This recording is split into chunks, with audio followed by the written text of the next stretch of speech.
하나님의 이름을 걸고 어떤 이야기를 하시는 좀 그 부분을 보도록 하겠습니다. 설교 제목은 나는 여호와이니라. 오늘 읽었던 2절에 나옵니다. 하나님이 모세에게 말씀할 때 툭 던지신 한마디, 나는 여호와이니라. 아멘. 하나님의 이름이 여호와이십니다. 자, 여기 오늘 말씀을 보시면 이제 하나님의 일이 지금 계속 진행되고 있음에도 불구하고 지금 가시적으로 일어나는 현상은 마치 아무 일도 없던 것처럼, 그리고 도리어 하나님은 참 무기력하시고 무능하시고 하나님은 패배한 것처럼 보이는 상황입니다.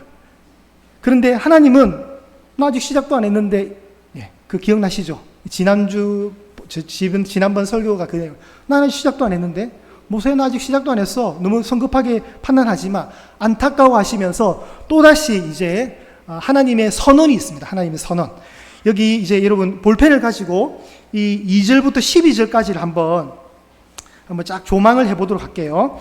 자, 우선 2절에 보면 하나님의 이름이 나옵니까? 안 나옵니까? 나오죠. 나는 여호와이니라. 그리고 8절 끝에 어떻게 나오죠? 나는 여호와라 나오잖아요. 나는 여호와라.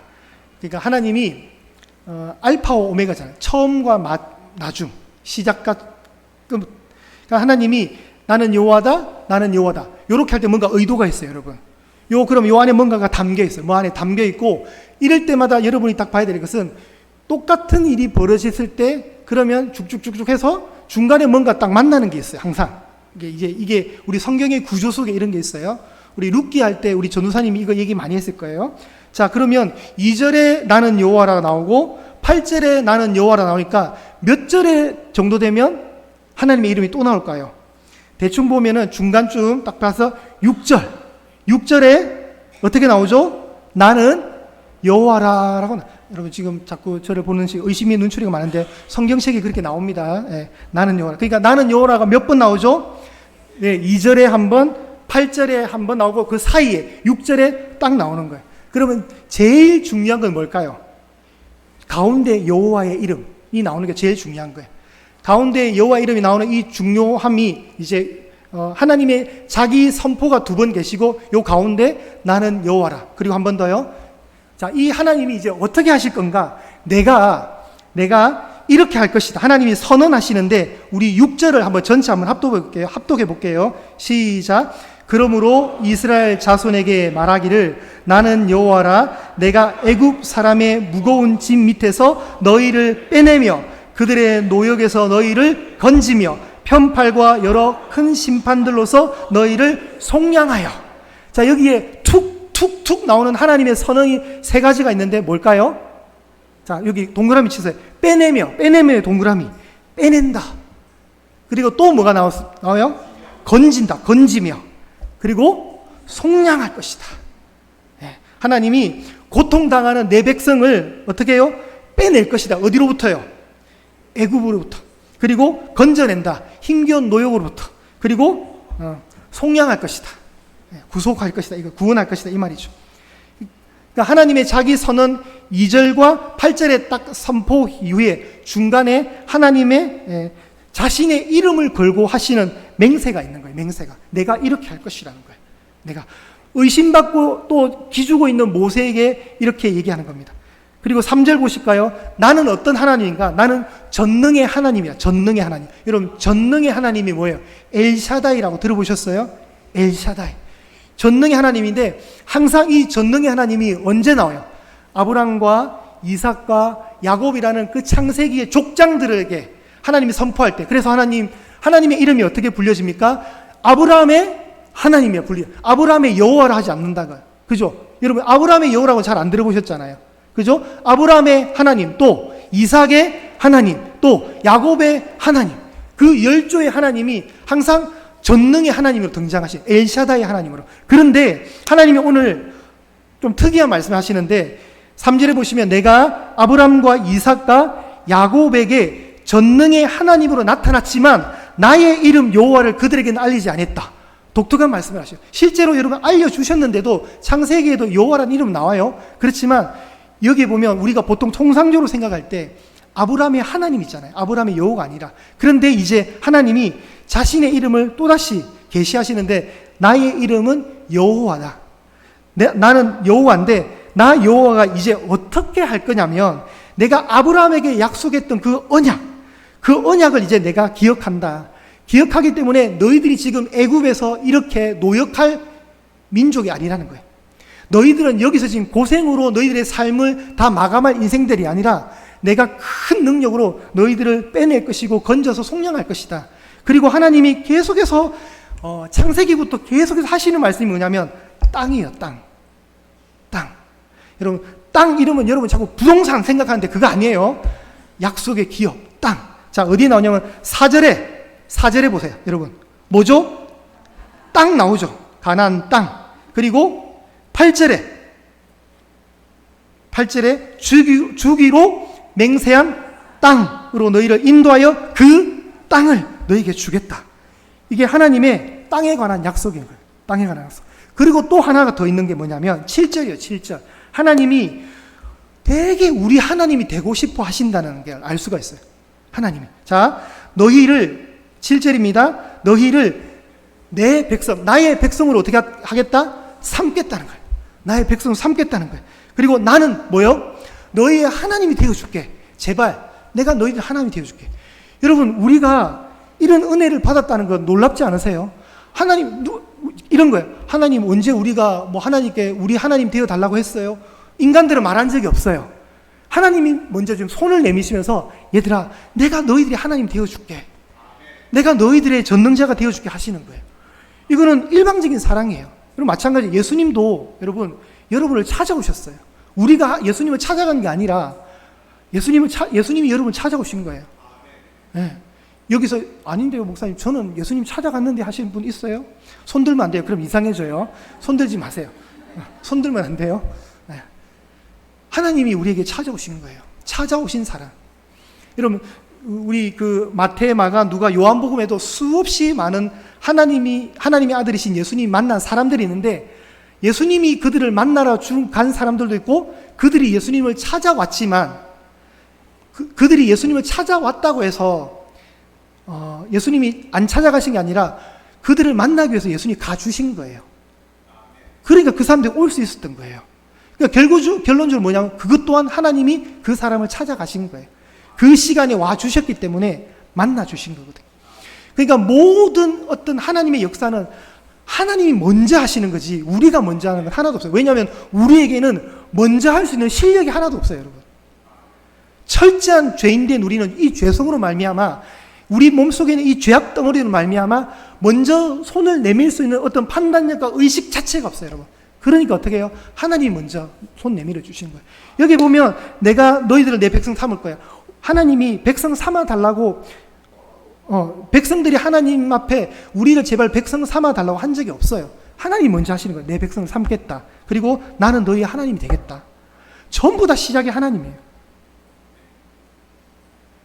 그러면서 또 중요한 거 7절에 너희의 하나님 여호와인 줄을 너희가 어떻게 하라고요? 알지라. 그러니까 출애굽은요 가만히 보면 이제 결론으로 가면 그런 거예요. 왜 하나님이 이렇게 자꾸 이벤트를 벌이시는가? 아직도 여러분 지금 현재 이 시점에서 모세는 하나님 앞에 아직 하나님 100% 몰라요. 어떻게 알 수 있냐면 12절 끝에 하나님 저 입이 둔한 자입니다. 또 핑계대요. 그러니까 아직 하나님이 원하시는 모세의 자리까지 모세가 못 왔어요. 아직. 마치 아브라함이 창세기 22장에 자신의 독자를 바치는 그 상황 그까지 간 게 진짜 아브라함이 하나님이 키워낸 믿음의 분량이거든요. 그 전까지는 아브라함도 여전히 실수투성이에 연약한 사람이었어요. 그 실수 속에서 이제 점점 성장한 거예요. 모세도 성장할 거예요. 근데 아직은 아니라는 사실을 알 수 있어요. 아직도 모세는 하나님 앞에 나는 입이 둔한 자입니다는 핑계를 대면서 이 일에 대해서 아직 집중하지 못해요. 잘. 그러면 하나님이 포기하시냐? 그게 아니라 하나님도 고집이 있으셔가지고 계속 하나님도 끝까지 모세를 달래고 달래시는 거예요. 왜냐하면 우리에게는 하나님을 잘 알아갈 수 있는 실력이 없으니까 하나님이 계속 보듬어 주시는 거예요. 잘한다. 여러분 오늘 우리 유주랑 예찬이가 악기를 했어요. 여러분은 잘 못 보셨겠지만 악기를 했어요. 네. 근데 쟤네들 가르칠 때 제가 힘들었을까요? 안 힘들었을까요? 힘들어 죽는 줄 알았어요. 그런데 어떻게 해요? 얼레고 달래가지고 할 수 있다, 할 수 있다. 속에서 열이 나는데, 어이구, 내가 이거 괜히 시작했나? 진짜 그랬다니요. 근데 애들이 잘 따라와줘서 오늘 한 거예요. 이게 이제 1년 만에 농사의 결실이에요. 이제 이 아이들이 앞으로 할 거예요, 잘. 네. 이건 하나님께 드리는 박수입니다. 진짜 저 얼마나 시험 당한지 몰라요, 여러분. 근데 달래는 거예요. 잘한다. 근데 오늘 예찬이가 너무 잘하고 유주도 너무 잘하더라고요. 그러니까 하나님이 마치 모세를 그렇게 가는 거예요. 근데 하나님도 포기하지 않고. 그러니까 출애굽기를 통해서 지금 하나님이 우선 모세에게 내가 여호와라는 사실, 내가 전능한 하나님이라는 사실을 모세에게 계속 알게 하시고 결국 모세는 알게 돼요. 그리고 이스라엘 백성들에게도 마찬가지예요. 여러분 이스라엘 백성들 지금 딱 나와요. 여러분 9절에 보시면 그들의 마음의 상한과 가혹한 노역으로 말미암아 모세의 말을 들어요, 안 들어요? 안 들어요. 아직도 삐딱선 타고 있다는 거예요. 그러니까 이스라엘도 지금 하나님을 제대로 알지 못해요. 아직 몰라요. 그리고 또 누가 모르냐면 바로 왕도 하나님 잘 몰라요, 아직. 그리고 애굽의 백성들도 하나님 잘 몰라요. 근데 이제 시간이 계속 갑니다. 출애굽기의 장수가 자꾸 늘어날 때마다 7장, 8장, 9장, 10장 늘어날 때마다 어떤 변화가 일어나면 모세가 점점 하나님을 알아가게 되고 이스라엘 백성들이 하나님이 이런 분이시야 알아가게 되고 그 지긋지긋한 바로의 강팍한 마음도 완악한 마음도 무너지면서 하나님을 알아가게 되고 애굽의 백성들 나중에 금은보와 손에 쥐어주면 제발 나가라고 하나님을 알게 되니까 더 이상 이스라엘 백성들을 붙잡아뒀다가는 더 이상 안 되겠다 싶어서 제발 나가달라고 하나님을 알게 된 거예요. 와, 너네들 신 되게 센 신이다. 너네들 신 너무 센 신이다. 제가 예전에 그 사모님 간증, 저희 사모가 모임에 가서 들은 간증인데요. 어떤 교회에서, 주일학교에서 이제 초청 잔치가 있었어요. 그래서 어떤 아이를 전도를 했는데 그 아이의 엄마가 무당인 거예요. 무당집 애인 거야. 근데 교회 다니는 애가 이 무당집 애를 전도를 한 거예요. 어린이 초청 주일날 너 우리 교회 가자 해서 가려고 하는데 엄마가 무당이니까 이 아이가 엄마한테 가서 엄마 우리 친구가 나 교회 가자는데 나 교회 가도 돼? 이러니까 그 무당이 뭐라 했을까요? 절대 안 돼 가지마 이렇지 않았고 뭐라 했는지 알아요? 그 무당이 뭐라 그래야 되죠? 용험하다 뭐죠? 하여튼 그런 무당이라서 가도 돼. 기독교의 신은 제일 센 신이야. 애를 보냈다는 거예요. 그 무당은 진짜 무당 맞아요. 여러분 무당도 등급이 있는데 수준 낮은 무당들은 되게 실력이 없거든요. 그런데 영험한 무당, 악한 영의 세력의 지배를 받으니까요. 그런 사람들은 하나님 아는 거예요. 기독교의 신은 진짜 센 신이라고. 센 신이니까 안심하고 보내는 거예요. 와, 바로 얘기할 때는 하나도 은혜 안 받더만 무당 얘기하니까 엄청 은혜 받으시네요, 지금. 바로 애굽 백성들이 다 이제 두 손 두 발 드는 거. 그러니까 하나님이 출애굽이란 이 이야기 속에서 자신을 드러내시는 거예요. 봤지? 내가 이런 하나님이야. 봤지? 그걸 자꾸 얼레고 달래고 하나님이 실력 행사를 하시는 겁니다. 그래서 여러분 목사님 마지막 문장 한번 띄워주실까요? 자, 오늘의 결론입니다. 모세는요 하나님을 알아가고 있는 과정에 있고 하나님도 모세를 하나님을 온전히 믿을 때까지 계속 가르치실 거예요. 그러니까 저와 여러분도 하나님 백성으로서 우리가 한 가지를 분명히 기억하셔야 돼요. 그 다음 우리가 한 가지 분명히 기억해야 될 사실은 하나님을 잊지 않고 그분을 계속 신뢰하는 겁니다.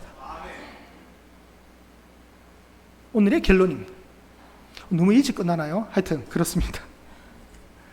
여러분 기차는 달립니다. 기찻길에 멍멍이가 막 짖어도 기차는 가잖아요. 하나님이 그런 분이시죠. 그러니까 성도인 우리가 여전히 하나님께 설득당해야 돼요, 여러분. 우리가 하나님을 알아가는 단계 설득당한 단계. 저는 제가 하나님을 알아가는 그 설득의 단계가 언제 제일 많냐면 확실히 설교를 준비할 때가 제일 많은 것 같아요. 설교를 준비하다 보면 많이 깨달아져요. 아, 이런 하나님, 이런 하나님이야? 우와, 이게 돼요. 여러분 잊지 마시고 하나님을 계속해서 신뢰하면서 갑시다. 여전히 직진하십시오. 여러분이 틀리지 않습니다. 그리고 의심을 거두시고 하나님이 여러분 삶 속에 계속해서 지속적으로 보여주시는 그 은혜들 꼭 붙드시고 전진하시기를 축복합니다.